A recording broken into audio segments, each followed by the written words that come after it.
दुश्मन को अपनी जान कहते हैं, मोहब्बत की इस मिट्टी को हिंदुस्तान कहते हैं।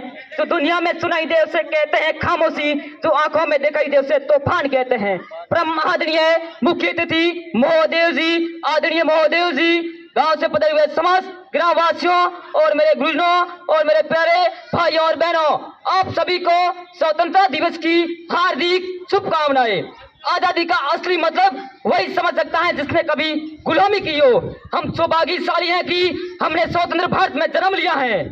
यूं तो आजादी की लो 1857 में ही जल चुकी थी, जो मिसाल बनकर 1947 में हमारे देश को आजाद कराया था। प्राचीन, मध्यकालीन, वर्तमान भारत के अनुदान से स्पष्ट करना चाहूंगा कि जब हम विदेशियों के फेरे में फंस गए थे, हम विदेशियों के फेरे में फंस गए थे, तो रंग दे बसंती 16, रंग दे बसंती 16 इस आवाज पर टोलों के टोले उमड़ाते थे और उनके वंदे मातरों में खून में आने वाला 10-5 डिग्री का तूफान उन अंग्रेजों शासकों में जड़ों में ला देता था।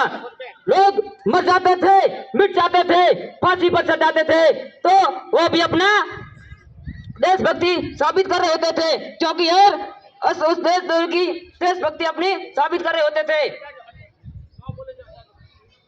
मैं व्हाट्सएप, फेसबुक, इंस्टाग्राम की डीपी को 3 रंगों में ही रंगना देशभक्ति नहीं है। यदि आप कहेंगे कि साल में 2 बार हाथ में तिरंगा लेना देशभक्ति है, तो मैं पूछना चाहूंगा कि जब हम फुटबॉल पर रहने वाला वो बच्चा ट्रॉफी की छांव में नंगे पांव में तिरंगा बेच रहा होता, तो क्या आप उसे देशभक्ति कहेंगे?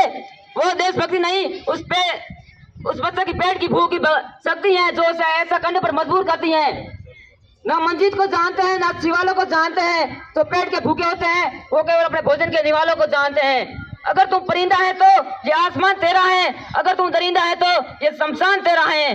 भाईचारा से रहना है तो रह जमीन पर, वरना ये कब्र भी तेरा है, कब्रिस्तान भी तेरा है। इन शब्दों के साथ मैं अपनी वाणी को विराम देता हूँ।